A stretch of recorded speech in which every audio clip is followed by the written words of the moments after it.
आज का टॉपिक है बेल्स पाल्सी, जिसे हम फेशियल पैरालिसिस भी बोलते हैं। कहता है Bell's palsy is an autoimmune disorder in which paralysis occur in one side of the facial muscles. जो बेल्स पाल्सी है एक प्रकार का ऑटो इम्यून डिसऑर्डर है। So what is the meaning of auto? Auto means self and immune means immune system. सो इसमें क्या होता है, इम्यून सिस्टम क्या करता है, अपने ही बॉडी के सेल्स को मारने लगता है, किल करने लगता है, जिसे हम ऑटो इम्यून डिसऑर्डर कहते हैं। तो बेल्स पाल्सी एक ऑटो इम्यून डिसऑर्डर है जिसमें कि क्या होता है कि जो फेशियल मसल्स हैं, हमारे जो फेस है वहां पे जो फेशियल मसल्स होते हैं उनका पैरालिसिस होता है। जनरली जो बेल्स पाल्सी है या फिर फेशियल पैरालिसिस होता है वो फेस के किसी एक भाग में, किसी एक साइड में ही होता है। लेकिन क्या दोनों साइड नहीं हो सकता? हो सकता है, और कंडीशन बहुत ही ज्यादा सीवियर हो तो मे बी और may not be, but generally one side of the face affected होता है। कहता है कि it results due to damage in facial nerves which is characterized by dropping of one side face muscles. Means जो ये आप जो देख रहे हो कि फेशियल मसल्स में पैरालिसिस देख रहे हो, paralysis in the sense weakness और क्या होता है इनएबिलिटी। सो ये जो आप देख रहे हो कि हाँ फेशियल पैरालाइज हो चुका है फेशियल मसल्स, ये क्यों हो रहा है, what is the etiology, what is the main reason behind this? तो ये होता है फेशियल नर्व्स। तो जो फेशियल नर्व्स है वो डैमेज हो जाता है। दैट्स वाई क्या होता है कि जो one side of the facial muscles हैं वो ड्रॉप कर जाता है। ड्रॉपिंग मीन्स होता है लटकना, ठीक है। तो कहीं ना कहीं आज का जो टॉपिक है वो फेशियल नर्व से डिपेंड करता है, पूरा टॉपिक, ठीक है।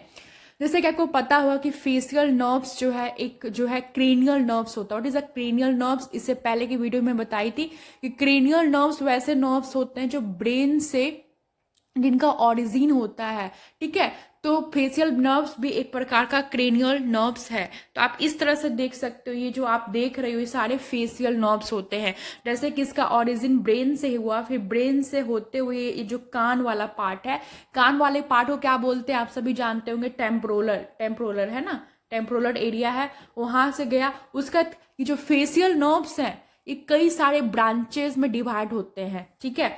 जैसे कि अगर आपका ये फेस है, इस तरह से आप समझो, तो एक लेफ्ट साइड हो गया लेफ्ट फेशियल नर्व्स, और एक राइट साइड होता है राइट जो है फेशियल नर्व्स। लेकिन एक ही फेशियल नर्व्स है लेकिन कई सारे ब्रांचेस में डिवाइड होते हैं। जैसे एक आप देख सकते हो, एक ब्रांच फोरहेड में जा रहा है, एक ब्रांच आईज में जा रहा है, एक ब्रांच नेजोफैरिंग्स में जा रहा है, एक जो ब्रांच है वो लिप्स वाले एरिया में जा रहा है, एक जो है आपको कह सकते हो कि जो थ्रॉट वाला एरिया है वहां पे जा रहा है। दो तीन ब्रांचेस है ना, ये वाला पार्ट आप देखो, ये जो ब्रांचेस है ये थ्रॉट वाला पूरा में जा रहा है, ये जो है लोअर जाउथ साइड में जा रहा है। यानी कि आपके पूरे फेस को कवर कर रहा है फेशियल नर्व्स, ठीक है। कई सारे इसके ब्रांचेस होते हैं। अब बात करते हैं फंक्शन ऑफ फेशियल नर्व्स की। तो भी जो मोस्ट इंपॉर्टेंट है वो मैं आप कुछ इंपॉर्टेंट फंक्शन बता रही हूँ। कह रहा है कि muscles of the face means that कि आपका जो फेशियल मसल्स है उसका मूवमेंट कौन करवाता है? फेशियल नर्व्स करवाता है, ठीक है। नेक्स्ट बात करते हैं लैक्रिमल ग्लैंड। तो लैक्रिमल ग्लैंड्स को हम लोग टीयर ग्लैंड बोलते हैं। आंखों में जो आंसू आते हैं उसे हम टीयर उसको मतलब फॉर्मेशन कौन करता है? तो टीयर ग्लैंड करता है। देखिए टीयर ग्लैंड में आंसू का फॉर्मेशन तो हो गया, टीयर तो बन गया, लेकिन टीयर को सिक्रीट करवाने का काम किसका है? वो है आप फेशियल नर्व्स का, सबलिंगुअल ग्लैंड, ठीक है। सबलिंगुअल ग्लैंड है तो वहां पर भी आपको जो है फेशियल नर्व्स मिलेगा। सब मैंडिबुलर ग्लैंड है, वहां भी फेशियल नर्व्स होता है, ठीक है। Mucous membrane of nose mouth and nasopharynx, मतलब क्या नाक में, मुंह में, या फिर जो नेजोफैरिंग्स एरिया है उन सभी जगह जो है फेशियल नर्व्स होते हैं, ठीक है।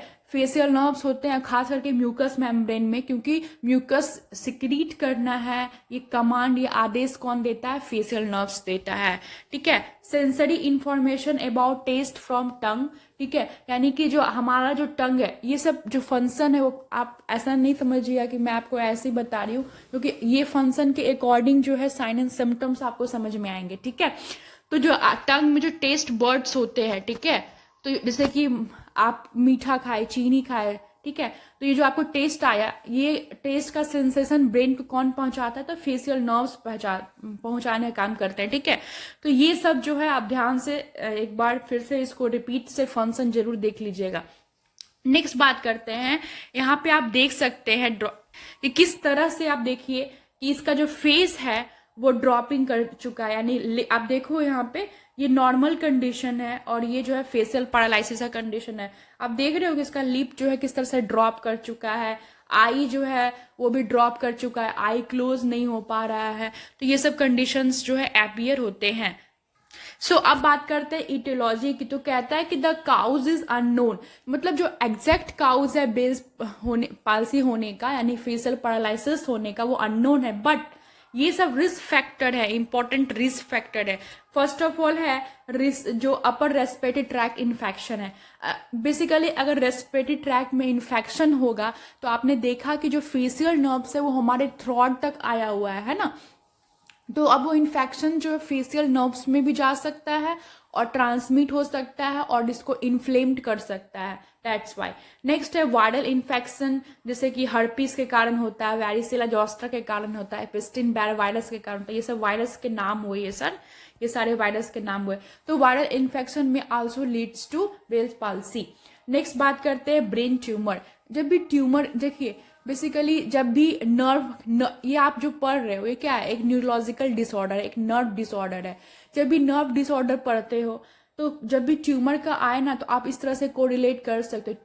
ट्यूमर क्या करता है? जैसे कि अगर ये फेशियल नर्व्स जा रहे हैं, इसके ब्रांचेस जा रहे हैं और यहाँ पे एक बड़ा सा ट्यूमर हो गया है, ठीक है, एक बड़ा सा ट्यूमर, तो ये क्या करेगा? प्रेशर को जो है यहाँ पे प्रेशर लगाया फेशियल नर्व्स से, तो फेशियल नर्व्स क्या हो जाएंगे? कंप्रेस हो जाएंगे, इंजर्ड हो जाएंगे। इसलिए ब्रेन ट्यूमर के कारण भी हो सकता है।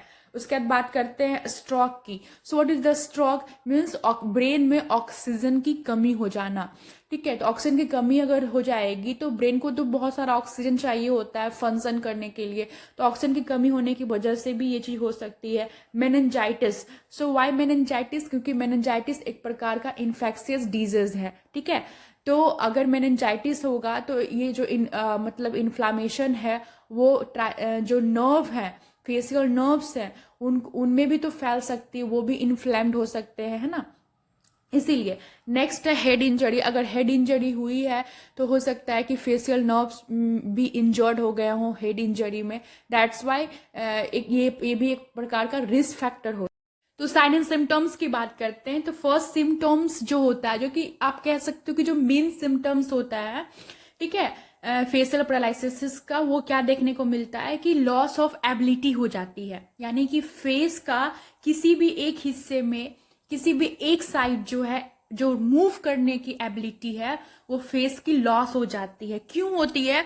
क्योंकि मसल वीकनेस हो जाता है। फेशियल मसल्स वीक होने की वजह से वन साइड जो फेस है वो क्या हो जाती है, उसकी एबिलिटी जो है मूवमेंट करने की, वो क्या हो जाती है, वो कम हो जाती है या फिर लॉस हो जाती है।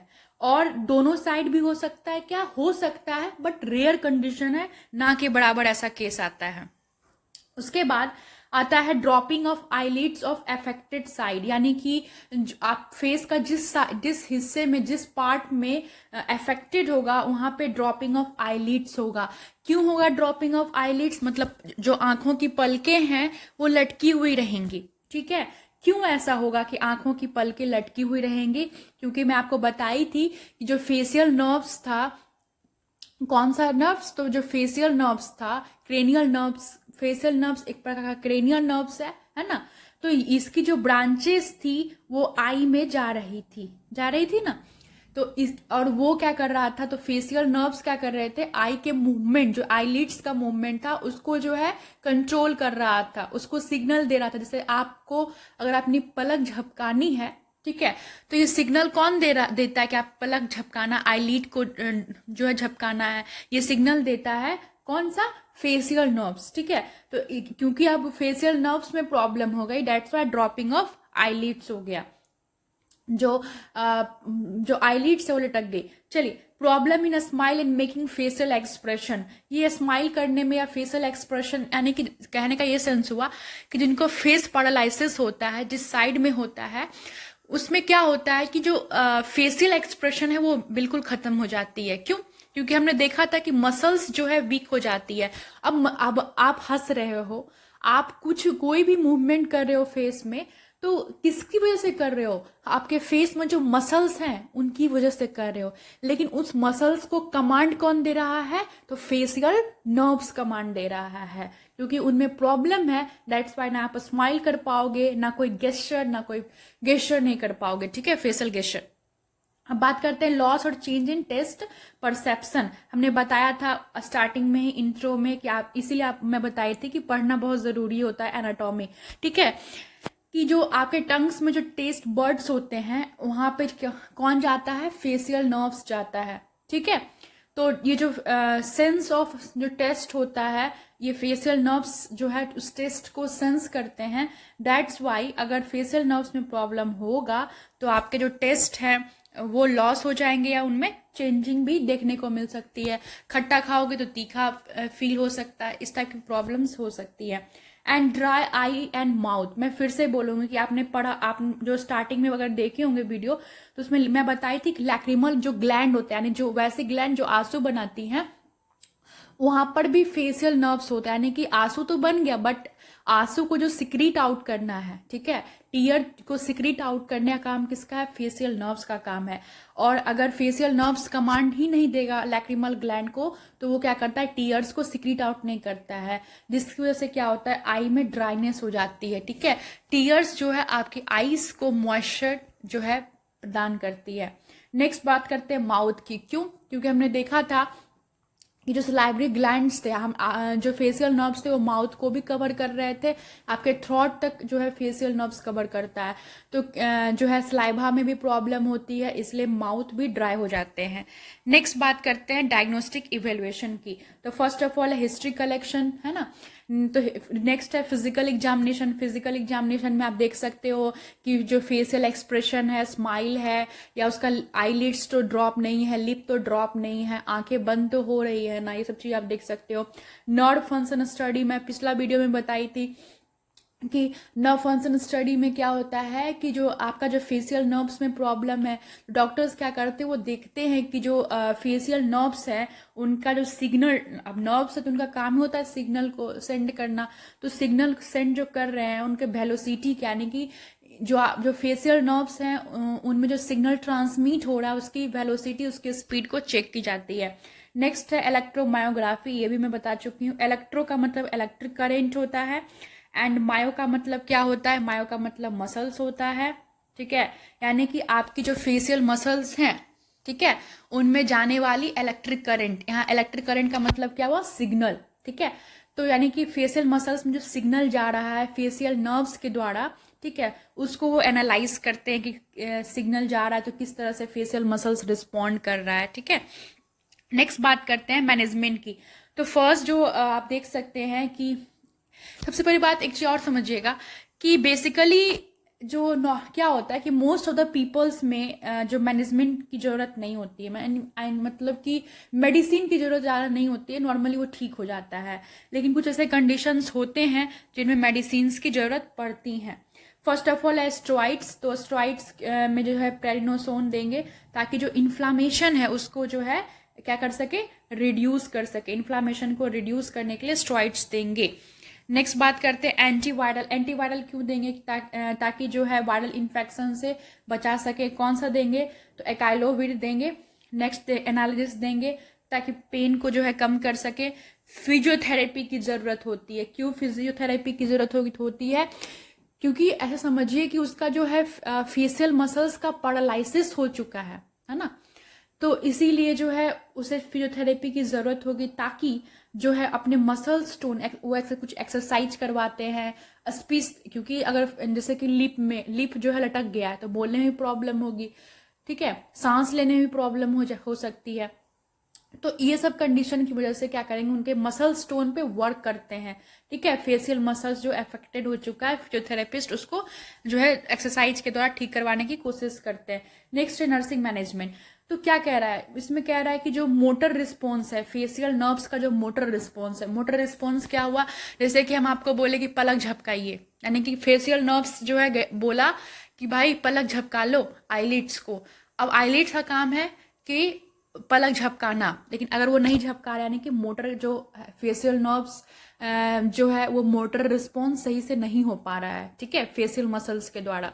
तो ये सब जो है देखना है, और देखना है कि उसके फॉरहेड्स पे कोई व्रिंकल्स तो नहीं है ना, ये सब चीज देखना है। नेक्स्ट बात करते हैं कि पेशेंट की एबिलिटी को देखना है कि वो मतलब कितना वो ब्लिंक कर रहा है, यानी कि जो आंखों की जो पुतलियां हैं वो कितना ब्लिंक कर रही हैं। क्योंकि यहाँ पे क्या हो रहा है कि आईलिड्स प्रॉपर वर्क नहीं कर पाता है। आप अगर ऐसे ही बैठे रहो, अब आपको ऑटोमेटिक जो है आपका जो कहते हैं ना पलक झपक जाता है, आईलिड्स जो है वो ब्लिंक करता है ना। तो उसमें कमांड कौन दे रहा है, फेशियल नर्व्स कमांड दे रहा है। तो ये सब चीज ऑब्जर्व करेंगे, एंड वो सही से बोल पा रहा है या नहीं, क्योंकि उसके लिप में जो है ड्रॉपिंग का प्रॉब्लम चल रही है। एंड एडमिनिस्टर करेंगे और मरीज को समझाएंगे कि आपको जो है आर्टिफिशियल जो है टीयर्स की जरूरत है, ऑप्थेल्मिक मतलब रिलेटेड टू आई, ऑप्थेल्मिक, जब भी ऑप्थेल्मिक वर्ड आए रिलेटेड टू आई, मैं आई का जब बीज पढ़ाई थी तो सब चीज बहुत अच्छे समझाई थी। उसके बाद मतलब कि उसको टीयर और वाइटमेंट, आई से रिलेटेड वाइटमेंट और जो है आर्टिफिशियल टीयर्स जो है एडमिनिस्टर करेंगे। क्यों? क्योंकि हमने बताया था, ऑलरेडी एक्सप्लेन कर चुकी हूँ कि टीयर्स तो बनते हैं लेकिन वो सिक्रीट आउट नहीं हो पाते, क्योंकि फेशियल नर्व्स लैक्रिमल ग्लैंड वो क्या कर रहा है, कमांड नहीं भेज पा, जिसकी वजह से आई में ड्राइनेस होती है। और जो है इसलिए ऑप्थेल्मिक वाइटमेंट भी देंगे ताकि जो मॉइस्चर है वो मेंटेन हो सके आई का, क्योंकि ड्राइनेस से बहुत सारी बीमारी होती है। और आप आई का वीडियोस देखे होंगे तो आपको पता भी होगा। Maintain the pattern of airway, मैं बताई थी कि क्योंकि जो लिप है ना उसका ड्रॉपिंग का प्रॉब्लम होती है, दैट्स वाई क्या होता है कि जो एयर है वो सही से नहीं जा पाएगा, रेस्पिरेशन अच्छे से नहीं हो पाएगा, इनहेलेशन एक्सलेशन नहीं हो पाएगा। दैट्स वाई जरूरत पड़ सकती है कि भाई उनको सांस लेने में दिक्कत हो सकती है, इसलिए उनके एयरवेज को ये सब मेंटेन करेंगे, सक्सनिंग में प्रॉब्लम हो सकती है ना। नेक्स्ट बात करेंगे कि भाई मरीज को बोलेंगे कि आप बैलेंस डाइट लो, रेस्ट करो और एक्सरसाइज करो, मेनली फिजियोथेरेपी करवाते हैं। और फैमिली को जो है कहेंगे कि आप जो है अच्छे से बात कीजिए, पेशेंस रखिए, ठीक हो जाएगा। मतलब अभी तक जो आप बीमारी पढ़ रहे थे ज़्यादातर वो नहीं ठीक होने वाली बीमारी, जैसे अल्जाइमर्स था, नहीं ठीक होने वाली बीमारी की उम्र भर वो रहता है, हंटिंगटन्स था, लेकिन जो ये बीमारी है ये क्योर हो जाती है समय के अकॉर्डिंग। तो आई होप आपको ये वीडियो अच्छा लगा होगा तो चैनल को सब्सक्राइब कीजिए और लाइक कीजिए। Thank you so much. इससे मुझे पता चलता है कि मेरे जो डायरेक्शन है आपको समझाने का वो राइट वे में है। Thank you so much.